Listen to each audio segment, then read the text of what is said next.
sebenarnya yang menjadi pertanyaan siapa? Kenapa tidak dihadirkan? Dihadirkan nggak waktu di persidangan? Kita sudah menghubungi. Kamu menghubungi NS, meminta supaya beliau bisa hadir. Awalnya menyetujui. Awalnya dia menyetujui. Bersama istrinya ya. Kita berhubungan baik sampai sekarang masih berhubungan baik kok gitu. Terus cuman ada satu dan lain hal saya nggak tahu kenapa tiba-tiba tidak terjadi, tidak bisa gitu. Itu hak dia. Hai, masih bersama saya, Mr. Z Bicara. Tentu saja bicara tentang kebenaran, berdasarkan fakta, data, dan realita.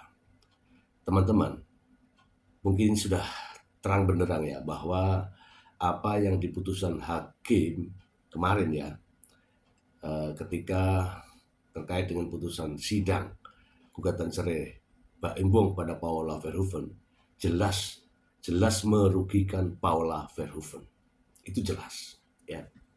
Kenapa? Karena ada predikat baru yang tidak enak dan itu akan disandangnya seumur hidup, sekian lama, yaitu istri yang durhaka. Dan teman-teman, ini terungkap begitu jelas ya, blak-blakan di podcast Denny Sumargo ya, Curhat Bang Densu. Ini mengagetkan ya, karena tidak menyangka ya, Paula Verhoeven saat ini sudah mulai bersuara. Mari kita simak bagaimana sih awal mula Paula Verhoeven berhijab dan apa hubungannya dengan permasalahan ini. Mari kita simak bersama. Iya. Aku bilang si Paula hijrah gara-gara apa ya? Oh ternyata gara-gara masalah rumah tangga ya? Bukan. Yang kalian coba untuk perbaiki ini segala macam? Bukan. Aku pengen pakai hijab itu dari tahun 2019. Sebelum? Waktu hamil Keanu. Oh hamil Keanu. Iya. Di situ. Tapi di situ perdebatan batin tuh, karena memutuskan memakai hijab itu kan nggak mudah. Pekerjaan, karir dan lain sebagainya. Nah berjalannya waktu, aku mencari jati diri nih, kayak ikut ke kajian, pengajian, dan bertanya kenapa sih harus pakai hijab. Nah, di tahun 2024, itu tiba-tiba ada perasaan, tiba-tiba banyak teman-teman seumuran tuh banyak yang mati, meninggal, yang dadakan. Di situ aku takut, Allah tuh kalau mau ngambil kita, bisa kapan aja, sedangkan aku belum berhijab nih. Nah, bulan Maret, aku pergi umroh. Aku di sana berdoa, ya Allah, tolong mantapkan aku pengen berhijab sebelum 40 tahun. Ya, aku dengar itu gitu. Iya, jadi proses pencarian saya mau berhijab itu dari tahun 2019 sampai 2024 kemarin. Tapi ditambah lagi dengan masalah-masalah dari kehidupan itu juga yang menjadi trigger ya? Iya, karena kita tidak bisa bergantung sama manusia. Yang aku berpikir bahwa aku berharap pada suamiku saat itu, ternyata suami aku nggak bisa diharapin kan, sesuai dari belum mampu. Saya di titik ini saya berusaha untuk semua saya serahin ke Allah, apapun itu aku yakin ini adalah yang terbaik gitu. Jadi sebenarnya kamu tidak mendapatkan solusi, kamu mencari Tuhan. Betul. Berharap dari Tuhan ini dapat solusi, malah akhirnya jadi kondisinya seperti sekarang ini. Dan aku pun yakin kondisi ini mungkin yang kita anggap nggak baik buat kita atau sedih buat kita, tapi ini adalah yang terbaik. Kamu berpikir masih positif untuk hari itu? Iya, positif. Cuma dari hasil putusan kemarin nggak positif sama sekali ya? Enggak.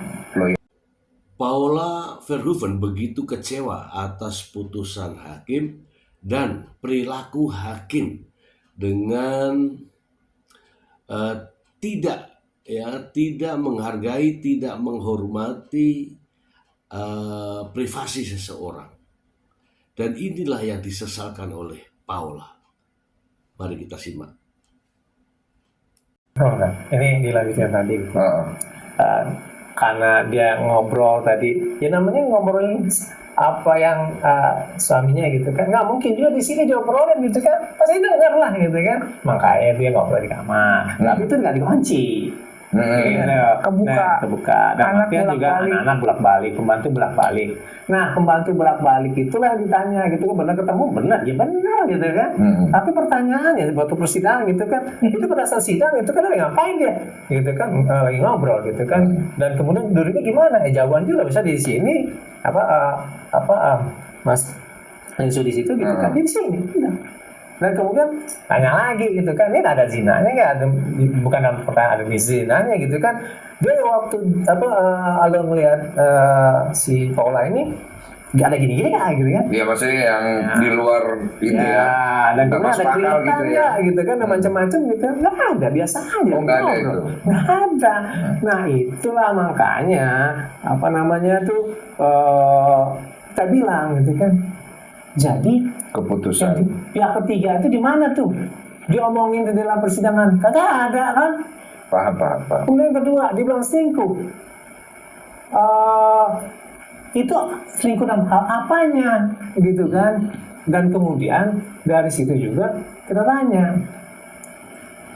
lu kok ngomong itu sih ke publik sehingga orang itu memaknai berbeda, gitu kan? Itu lu tuh siapa maksudnya? Hakim? Ya, yang ngomong lah, misalnya hakim di situ atau oke. humas gitu kan? Oke. Nah, Humas. ya Oke. humas pengadilan gitu ya. Dan kebetulan dia juga sebagai hakim anggota dalam pemeriksaan gitu kan. Nah pertanyaannya, boleh kali sebenarnya humas atau hakim anggota melakukan kayak gitu? Enggak. Dia hanya boleh ngejelasin tentang prosedur. Oke. Misalnya contohnya, lo kalau misalnya mau gugatan ke sini ya. Ya. Tapi kalau udah masuk pada pokok pertimbangan itu udah nggak boleh lagi. Pokok acara tidak Nggak boleh. Nah itulah yang dikatakan sebagai hakim yang harus berintegritas kayak gitu. Ini sidangnya tertutup atau terbuka sebenarnya? Tutup. Oh, nggak boleh ya. Dan hasilnya Ya. di court harusnya. Ya, Oke, nah, paham. jadi sebenarnya kita mempersoalkan ada 3 sekuen ya. Oke. Satu pada sekuen persidangan gitu ya. Nah dalam persidangan itu kan sebenarnya ada materi persidangan dan kemudian ada perilaku. Nah yang kemarin itu kita melaporkan yang perilakunya gitu kan. Yang ini nanti akan dibanding nanti gitu. Iya. Nah kemudian yang kedua, kemarin itu kan tahu-tahu ada juga persidangan aja, kan gitu kan. Padahal itu udah sepakatin bahwa nanti kita ikut ya, gitu. Sepakat itu, gitu kan. Dan itu juga menjadi agenda persidangan gitu kan. Nah tahu-tahu, pucuk nongol tuh orang, kan gitu kan. Nongol dan kemudian dia bilang, dia nanya, dan kemudian nggak tahu apakah memang dia masuk pada saat sidang tertentu dan kemudian masuk gitu kan, dan kemudian memang udah dia daftar dan kemudian karena dalam persidangan dia agam dia absen daftar online gitu kan. Nah sidangnya jam berapa gitu kan. Apakah itu dilakukan nggak jelas gitu ya. Tapi faktanya itu dibuka dengan hakim yang sama, dengan panitera yang sama, dan kemudian pemohonnya ada.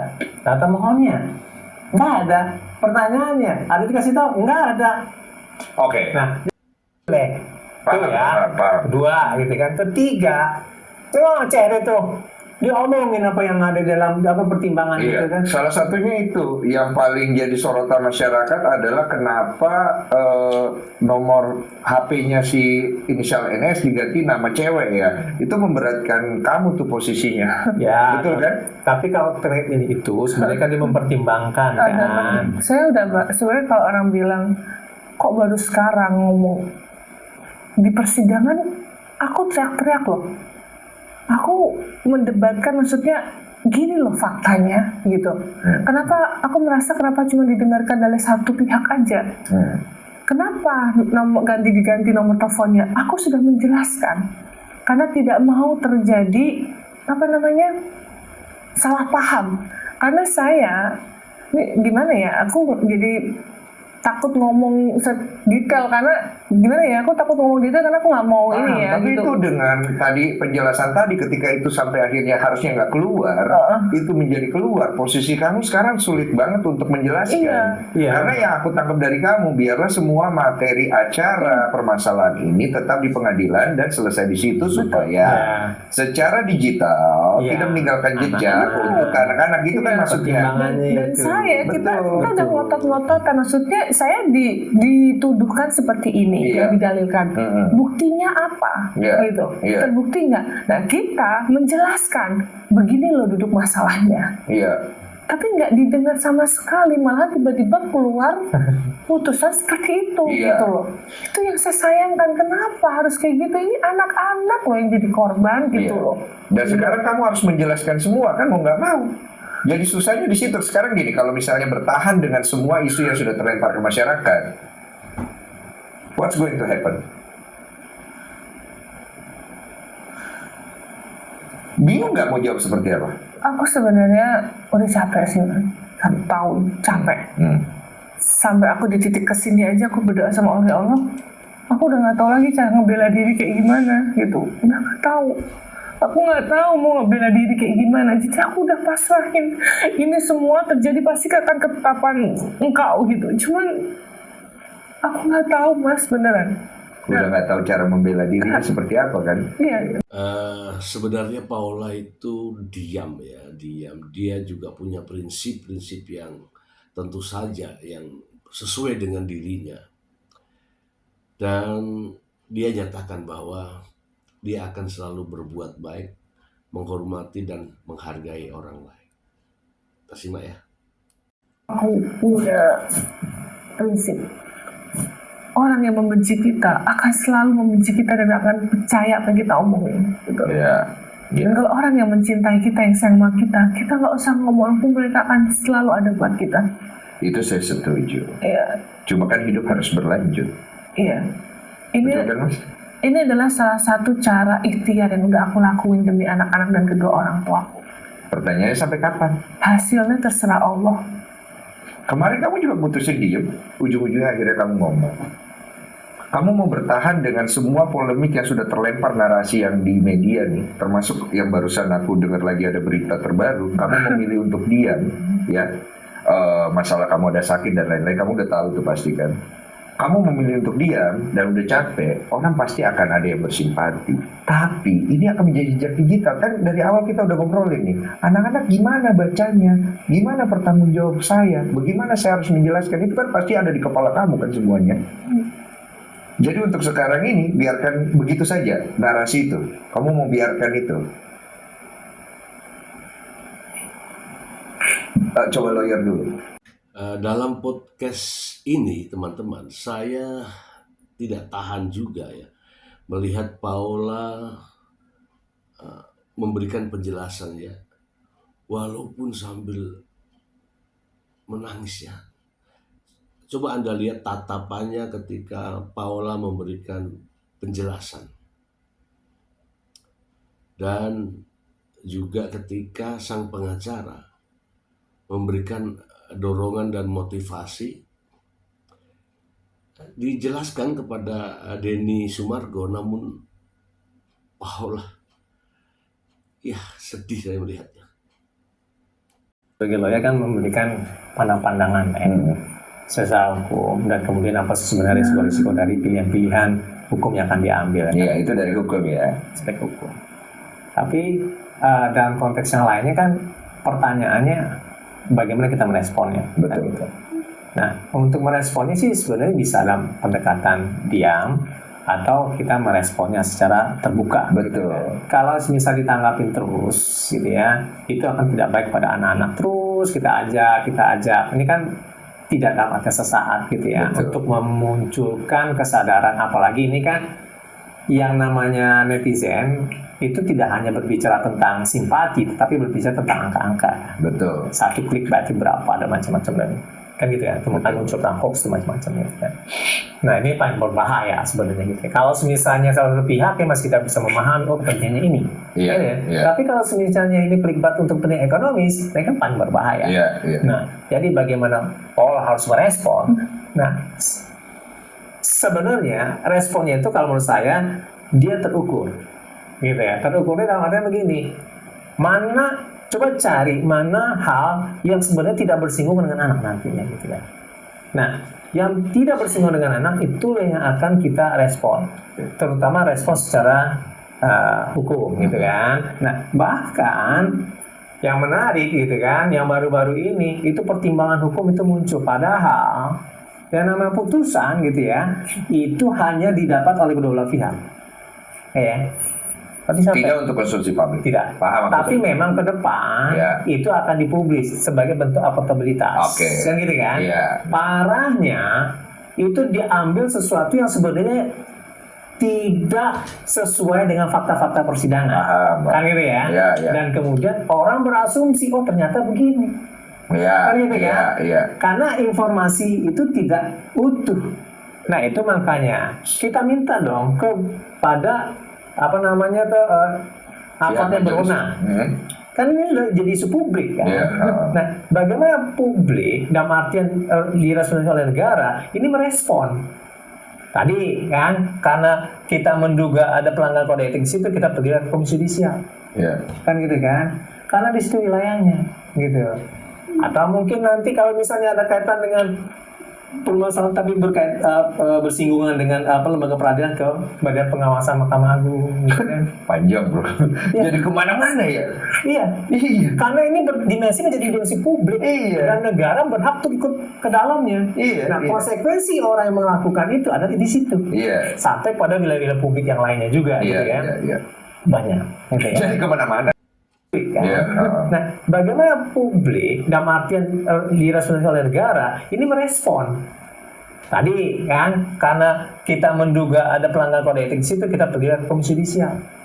Kan gitu kan? Karena di situ wilayahnya gitu. Atau mungkin nanti kalau misalnya ada kaitan dengan permasalahan tapi bersinggungan dengan lembaga peradilan ke Badan Pengawasan Mahkamah Agung gitu kan. Panjang bro. Jadi kemana-mana ya. Iya. Karena ini berdimensi menjadi dimensi publik dan negara berhak untuk ikut ke dalamnya. Nah, konsekuensi orang yang melakukan itu ada di situ. Sampai pada wilayah-wilayah publik yang lainnya juga, gitu kan. Banyak. Gitu ya. Jadi kemana-mana. Jadi kemana-mana. Itu pilihan-pilihan. Saya cuma bisa menyampaikan. Kan gitu kan. Saya cuma menyampaikan resiko-resiko, peluang-peluang dan seterusnya. Putusan ada di dia. Kan gitu kan. Putusan ada di dia gitu kan. Putusan ada di Paula benar. Putusan. Karena begini, lo yang baik itu bukan menunjukkan tetapi menggali, menggali dan kemudian dia memberikan opsi. Lo mau ngapain? Kan gitu kan. Semua Kemungkinannya. Kalau lo mau ngambil pilihan ini, ayo. Gitu kan, gue opsi gitu kan. Nah, itulah namanya sebagai pendampingan hukum atau legal assistant gitu kan. Bukan dalam artian dia nyuruh dan kemudian setelah itu nanti dia ngolah sendiri. Paham aku. Paula, dari semua yang tadi kan kamu udah ngerti tuh pasti ini konsekuensinya, ini skenarionya kalau mau ke sini, ini dan lain-lain. Oke. Hati kecil Paula pengennya apa? Itu yang mungkin selama ini tidak pernah sampai ke publik. Aku pengennya baik-baik aja, damai. Iya. Bagaimana caranya? Nggak tahu. Kenapa bisa tidak tahu? Nah, itu pertanyaan. Diam itu emas, tapi tidak bisa juga diam terus ya ketika direndahkan. Inilah kata Paula Verhoeven. Ada komunikasi yang baik itu ya. Itu seperti tadi pengacara saya bilang, dengan kita diam itu kan sudah meredam. Ternyata nggak redam juga. Terus dibom, terus di ini dengan isu yang makin lama makin dahsyat. Itu aku udah di titik kayak kemarin dengan aku berdiri di Komisi Yudisial itu, saya bilang menyatakan dengan tegas bahwa tidak ada perselingkuhan. Tapi setelah itu lanjut ada lagi berita bahwa perselingkuhan itu banyak katanya. Ada zina, bukan muhrim, dibahas lagi bukan muhrim. Itu yang sekarang kamu lihat itu di media sosial itu sama persis yang kita alami di pengadilan. Karena tidak bisa dibuktikan secara zina.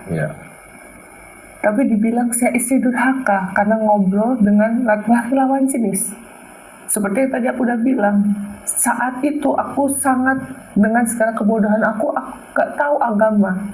Aku gak tahu bahwa dengan berduduk sebelahan tanpa, padahal di situ banyak anak-anak dan itu sesuatu hal yang bukan muhrim dan segala macam. Aku juga masih belajar. Iya, tadi kamu bilang di awal. Jadi buat aku adalah aku juga bingung harus gimana gitu. Gitu. Apakah benar ada perselingkuhan? Apakah benar ada bukti-bukti perselingkuhan di persidangan yang selama ini dikembar-gemborkan itu? Apakah benar?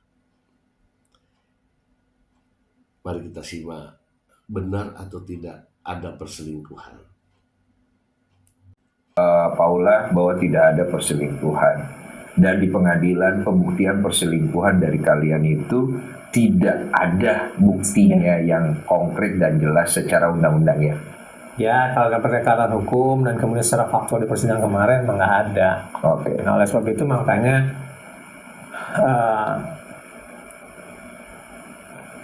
ya memang gugatannya yang penting ini bisa sepertinya gitu ya,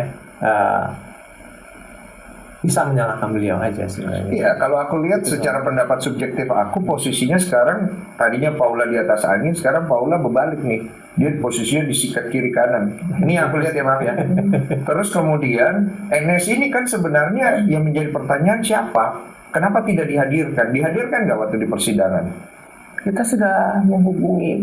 Kamu menghubungi NS, meminta supaya beliau bisa hadir. Awalnya menyetujui. Awalnya dia menyetujui. Bersama istrinya ya. Kita berhubungan baik sampai sekarang masih berhubungan baik kok gitu.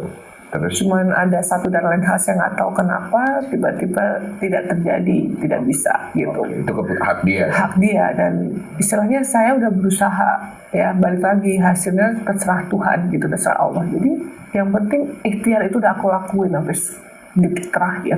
Oke, berarti dari pihak kalian coba untuk menghadirkan si pihak NS bahkan sama istrinya supaya clear semua masalah. Ya, karena kan sebelum itu kita udah nanya sebenarnya. Iya. Terkait dengan yang di kamar tadi itu gitu. Yeah. Benar nggak sih gitu kan? Iya benar. Dan kemudian ngapain sih gitu kan? Yeah, Kita ngobrol bagaimana pola menjadi lebih baik gitu kan? Berdua itu aja tuh enggak. Bertiga sama istri. Oh, itu gitu kan? ada rekaman CCTV yang ditampilkan di pengadilan. Itu beda lagi. Oh, ini cuma berdasarkan saksi saja. Iya. CCTV yang dari luar aja, Ini kan yang masuk ke kamar. Oh, masuk ke dalam, tapi di dalam kamar tidak ada CCTV. Ada. Nah itu orang-orang kayak mbak-mbak, anak-anak aku tuh semuanya Mondar mandir di dalam ruangan yang tidak ada CCTV itu. Yang kemudian juga memberikan keterangan dong di pengadilan bahwa mereka hanya berbicara, ngobrol dan lain-lain gitu kan. Itu kan nggak ada kan faktanya terjadi hubungan seksual atau apa gitu kan. Nah ini memang sebenarnya membutuhkan keterangan yang secara langsung menyatakan itu memang terjadi. Iya, maksudnya secara gitu pandangan kan? mata nih saya melihat nih kan. Ini Gitu. kan enggak. Jadi kan ini cuma sudah melihat gitu kan. Dia ada di situ. Nah, kalau misal di situ dan kemudian di situ ada saksi yang lainnya gitu kan. Iya. Misalnya istrinya tadi gitu yang mengatakan bahwa itu kan ngobrol gitu kan terkait bagaimana pola. Gitu. Iya. Ya itu kan nggak membuktikan bahwa nggak ngapa-ngapain juga gitu kan. Oke. Pertama Oke, gitu kan. oke. Kemudian yang kedua itu juga ada temennya juga bilang kadang-kadang sama saya juga kok gitu kan. Ada salah seorang saksi juga gitu Iya. kan bilang gitu. Nah artinya di situ sebenarnya nggak ada apa-apa. Iya, iya. Tetapi- Itu tidak bisa menyatakan bahwa ada perselingkuhan dengan dasar itu kan. Coba kalau dari dasar rekaman itu kan ada panjang yang dibocorin itu tuh. Kamu ada ngaku kalau kamu salah. Itu orang Sempat ditanya ya kepada Paula Verhoeven bahwa hubungan NS itu bagaimana dan bagaimana apakah sudah menghubungi untuk dijadikan saksi. Ternyata Paula Verhoeven itu sudah menghubungi suami dan istrinya, ya kan, supaya bisa hadir dalam persidangan dan bersedia. Tapi tiba-tiba Nico Surya tidak hadir dalam persidangan. Ada apa? Ada apa? Mari kita simak. yang dibocorin itu tuh. Kamu ada ngaku kalau kamu salah. Itu orang jadi pertanyaan besar di situ. Itu salah kenapa? Itu rekaman bulan April. Setelah aku digugat cerai tanggal 21 April. Oke. Itu sekitar tanggal 25 atau 26, saya nggak tahu deh itu. Setelah gugatan ya? Ya, nah, bukan gugatan, setelah ditalak. Oh, ditalak belum Secara masuk Islam, gugatan? belum. Oke. Gugatan tuh Oktober. Oke, setelah kamu ditalak. Talak. Di situ saya sebagai istri cuman begging. Di situ ya aku minta maaf ya. Biar cepet aja, maksudnya aku minta maaf ya. Aku bukan istri yang sempurna. Aku salah. Kalau aku punya salah, aku minta maaf. Aku memang orang yang gak sempurna, tapi aku mau belajar. Cuman itu aja. Karena aku masih mau mempertahankan rumah tangga itu. Gitu. Oke. Jadi saya tidak satu pun rekaman itu yang menyatakan bahwa saya minta maaf ya kalau saya selingkuh. Nggak ada. Ya aku cuma bilang, aku minta maaf. Ya. Aku bukan istri yang sempurna. Ya. Aku nggak mau cerai sama kamu. Aku mau mempertahankan rumah tangga ini. Aku mempertahankan sampai bulan September. Aku masih begging. Aku tidak mau diceraikan. Karena aku masih sayang dan aku masih mikirin anak-anak. Tapi di titik aku mau berangkat umroh yang kedua, aku bilang, ya Allah, aku menyerah. Kalau memang ini yang terbaik, aku let go. Oh, di situ. Di situ aku kayak di titik bulan September itu aku tidak pernah lagi begging. Apapun hasilnya, kalau memang ini yang terbaik di Ka'bah, perpisahan ini yang terbaik, aku berserah. Aku surrender. Aku percaya bahwa ini keputusan yang terbaik dari Engkau. Udah, gitu aja. Aku punya pertanyaan agak dalam. Dijelaskan juga ya dalam kesempatan ini ketika ada rekaman yang Paula Verhoeven mengaku salah sebagai istri. Ternyata itu bukan mengaku salah karena selingkuh. Jadi bukan mengaku salah karena selingkuh, teman-teman. Mengaku salah karena sebagai istri yang belum, ya namanya juga belum sempurna gitu loh. Bukan karena selingkuh, bukan. Mari kita simak. Bahagia sih relatif. Pasti ada bahagianya kan? Pasti. Di bawah Kalau nggak mungkin punya 2 anak dong. Itu aku nggak bisa jadikan sebuah kepastian karena saya pernah mendengar banyak sekali kehidupan orang ya. Iya. Ada yang tidak bahagia tetap punya anak kok. Oh gitu. Saya sudah pengalaman masalah begituan Mas ya. Mas jago dihukum saya di situ aja Mas saya. Oke. Cuman tingkat bahagianya di atas 50% atau tidak? Tingkat bahagianya di atas 50% atau tidak? Ya, Kamu sendiri. aku Secara subjektif ya. Ini kan subjektif, perasaan. Bukan pembenaran ya. nah itu bingung. Kenapa? Karena di saat aku merasa aku tidak bahagia dengan hidup aku, pasti ada up and down-nya. Pasti hidup pasti gitu. Di situ aku berpikir bahwa Paula, balik lagi di aku harusnya bersyukur. Oke. Jadi aku balikin lagi. Jadi Oke. nggak boleh. Semua orang tidak ada kehidupan yang perfect. Oke. Aku paham itu. Jadi dengan cara apa aku menyikapi itu semua? Dengan cara aku mendekatkan dengan aku pengajian. Supaya apa? Supaya fokus aku nggak apa yang aku tidak punya. Mungkin berharap aku pengennya diperhatiin, ditelepon terus gitu kan. Misalnya contoh. Tapi kalau aku fokus ke situ terus, ya aku akan merasa kurang terus gitu. Oke. Makanya gimana caranya saat aku menikah, Mencukupkan dirimu. mencukupkan diri aku berusaha semaksimal mungkin apa yang dia mau aku lakukan. Oke. Gitu. Oke. Itu aja. Perkara beliau menerima atau puas dan tidak puas, itu udah bukan ranah aku. Karena di situ aku tidak mau ada penyesalan. Saat aku let go ini semua, aku tidak menyesal. Kenapa? Karena aku sudah di titik yang paling maksimal bahwa kasarannya nih, aku sampai dimaki-maki di depan orang aja aku sampai bilang, iya sayang, maaf ya.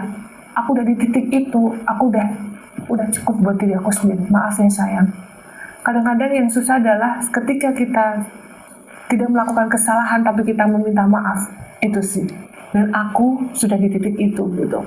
Maaf ya sayang, aku Cewek tuh salah. jarang mau minta maaf loh. Iya, Karena saya mau gitu ya. mempertahankan rumah tangga ini karena aku tidak ada background perpisahan. Jadi aku tidak mau keluarga aku berpisah gitu. Keluarga aku Utuh. Gitu. Saya maunya utuh gitu. Tapi Jadi saya meyakini bahwa tidak ada perselingkuhan. Perselingkuhan yang dalam arti hukum yang sebenarnya. Apa itu? Yaitu perselingkuhan adalah persetubuhan antara laki dan perempuan atau aktivitas seksual lainnya yang dengan pasangan yang bukan pasangan yang sah. Arti perselingkuhan itu. Kalau hanya berbicara, berduduk, kemudian bercakap-cakap, itu bukan perselingkuhan dalam arti hukum. Yaitu hukum apa ya? Hukum muhrim yang berlakunya di Arab Saudi. Kalau di Indonesia belum bisa. Ya kan? Mari kita simak. kondisi anak sama kamu sekarang bagaimana? aman, mereka happy. Happy. Kemarin kan aku sempat lihat tuh framing-framing dan narasi-narasi. Yang satu mengeluarkan video ini, yang sebelah sini mengeluarkan video, entah siapa yang mengeluarkan ya. Saya capek juga melihat spekulasi itu. Tapi kan framing-framing itu terkesan anak lebih sayang ibu, satu anak lebih sayang bapak, gitu. Iya. Jadi 8 bulan aku nggak bisa tidur sama anak. Nah ini aku juga mau ini nih ya, karena beritanya tuh bahwa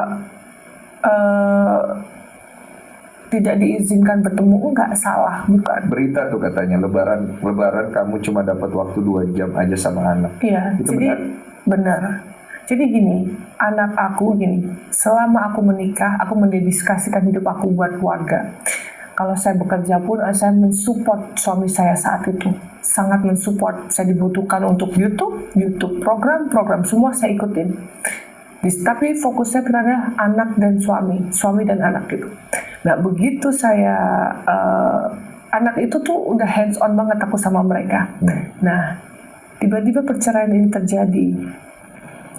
Yang biasanya hampir 24 jam sama aku anak-anak. Begitu aku umroh September itu saya titipkan ke beliau. Anak itu langsung berubah setelah pulang itu. Anak gak mau. Kak, yuk gantiannya tidur sama mama ya di rumah. Padahal kan biasanya begitu tuh, ganti-gantian udah co-parenting gitu. Gak mau, nanti ya mah, gak mau. Itu berlanjut sampai 8 bulan. Bingung kamu. Iya, aku cuma bilang, kok berubah ya gitu. Ada apa ya? Ada apa ya? Iya, paham. Dan aku nggak bisa nanya ke anak aku karena aku nggak mau bikin beban gitu loh. Aku tanya sama papa, ada loh. Jadi aku bertanya malahan merasa tersudutkan, bingung kan. Nah terus aku harus tanya sama siapa? Ya udah, kalau aku mau ikutin ego aku bisa rebut anak aku dari kapan, bulan keberapa. Tapi aku nggak melakukan itu. For the sake of mental anak-anak. Selalu ngomong sama Mas Afwan, gimana ya Mas Afwan, kamu tahu nggak? Tiap hari aku nangis.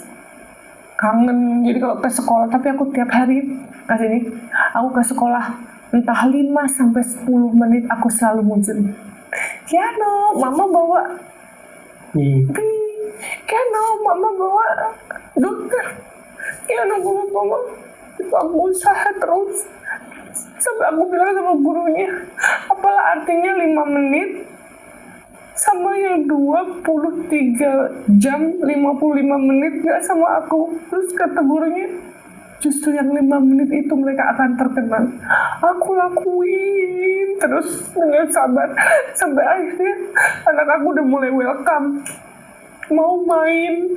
Kenapa aku videoin? Karena setiap malam momen itu yang aku akan kenang sama mereka gitu. Itulah makanya aku bilang perjuangan seorang ibu gitu. Sampai pada akhirnya anak aku ya enjoy aja. Mereka kan nggak tahu gitu. 5 menit penolakan itu nyata Mas ini. Iya. Rasanya kepukul. Cuman aku nggak boleh blaming anak aku. Dari aku, kenapa ya anak aku begitu? Ya udah, kalau Kiano nggak mau, belum mau sama mama, nggak apa-apa sayang. Mama cuma mau bawa mie, mau bawa coklat, mau bawa 1 buah. Ya itu aja yang bisa aku lakuin gitu. Iya, dengan seikhlasnya hatimu aja. Jadi kalau yang aku rangkum adalah semua usaha dari kamu adalah berusaha untuk semua jangan sampai impactnya kena ke anak-anak, maupun ada tendensi ke hukum, maupun ada tendensi ke publik. Tapi sayangnya gayung tidak bersambut. Iya. Apapun hasilnya, mama akan selalu ada buat kamu. Jadi, ya udah, 5-10 menit aku ada di sekolah. Yang terbaik yang bisa kamu kasih, yang kamu punya hanya itu aja untuk sekarang ini. Tapi di dalam gugatan pengadilan, kamu kepengen sebenarnya anak ini hak asuhnya jatuh di mana? Aku hak asuh itu lebih ke co-parenting aja sih. Co-parenting. Saya tidak bukan menyangkal, saya tidak apa bahasanya? Ya, saya setuju dengan co-parenting. Cuman kalau untuk hak asuh, ya saya kembalikan lagi, saya minta keadilan. Hak asuh ini harusnya jatuh ke tangan siapa? Itu aja. Dengan bukti-bukti yang sudah kita berikan juga, dan yang sebenarnya tidak bisa dibuktikan gitu. Iya. Gitu. Jadi sebenarnya kalau dibilang sedih, tapi saya tidak menolak sistem pola pengasuhannya tidak. Karena saya yakin anak ini butuh kedua orang tuanya. Saya selalu bilang sama Kendo, mama sama papa tuh selalu ada dan sayang buat kalian. Bagaimana dengan anak? Ini juga masalah privat, tapi kita bisa mendengarkan, tidak bisa berpendapat ya. Ini biarlah Paula Verhoeven yang menjelaskan. Isu mengenai KDRT. Sebenarnya KDRT dalam rumah tangga kan orang tuh selalu berpikir fisik aja, ya kan? KDRT tuh banyak, bisa mentally abuse. Kamu merasa ada mental abuse? Of course. Dalam bentuk verbal? Verbal. Oke, kata-kata ya? Kata-kata. Oke. Terus financial abuse. Tadi ada yang lebih dari itu, cuma aku nggak mau buka aja di sini. Oh, berarti ada yang lebih parah lagi. Pasti. Cuma kamu tidak mau sampaikan. Saya tidak mau memperkeruh keadaan. Oke, tapi biarlah itu jadi rahasia antara aku dan dia aja yang tahu apa yang terjadi. ya harusnya kan begitu dari awal. Memang saya melakukan hal itu. Iya. Sampai detik ini pun saya nggak berkoar-koar mengatakan apapun tentang beliau. Betul. Gitu. Cuma kan mau nggak mau kamu harus memperbaiki apa yang sudah terjadi di luar. Mau nggak mau. Kalau enggak kamu bisa mati sendiri. Betul, memperbaiki bukan berarti kita kejahatan dibalas dengan dengan kejahatan. Air tuba dibalas dengan air tuba. Kita balas aja air susu. Oh, istilahnya begitu. Sampai kapan? Nah, itu pertanyaannya. Ya, kita kan kalau kebaikan nggak ada sampai kapan ya, semampu kita aja kita lakuin. Semampu kamu. Tapi harapannya sampai ada perdamaian di antara kalian berdua dong pasti. Pasti. Karena kan ini menyangkut anak, gitu kan. Tapi masih sayang nggak sih sama bayi? Kita udah. Pertanyaan gue ajaib ya. Sekarang gue penasaran loh kadang-kadang, soalnya gue juga berpikir kalau bisa amit-amit ya, kalau one day gue realistis kalau gue berpisah sama istri gue atau gue lihat orang lain berpisah, itu sebenarnya mereka masih sayang atau enggak sih sebenarnya? Aku nggak tahu sih ya, cuman yang pasti yang pasti sekarang yang sedang aku lagi di tahap menyembuhkan hati aku sendiri sih. Pertama, aku melepaskan dengan apapun yang terjadi ini, semua beban dan juga semua masalah saya lepasin. Kedua, memaafkan. Di titik memaafkan ini aku berat loh. Aku lagi belajar untuk memaafkan dan ini sudah pelan-pelan aku lakuin. Kenapa? Sebenarnya kalau dulu aku berpikir, kenapa ya aku harus maafin gitu. Nah, memaafin ini bukan urusannya orang lain ini. Dia ini tidak akan lepas dari dosa atau kesalahan yang mereka lakukan. Tapi memaafkan ini tuh lebih ke diri aku dan juga keadaan. Nah, itulah teman-teman ya, sudah semua dijelaskan oleh Paula Verhoeven. Mulai dari A sampai Z. Kita bisa menilai bahwa ini adalah drama. Drama ini pasti ada siapa pengarangnya, ide cerita, dan siapa sutradaranya. Yang jelas, dari sinilah kita bisa belajar dari persoalan orang lain. Terima kasih banyak untuk teman-teman semua ya yang peduli dan memberikan support kepada Paula Verhoeven, bukan karena pribadinya, bukan. Kita tidak saling kenal ya, tetapi melihat seorang perempuan yang sedang berjuang ya, mencari kehormatan, harkat dan martabatnya demi masa depan anak-anaknya. Itu yang dikhawatirkan Paula Verhoeven adalah jejak digital.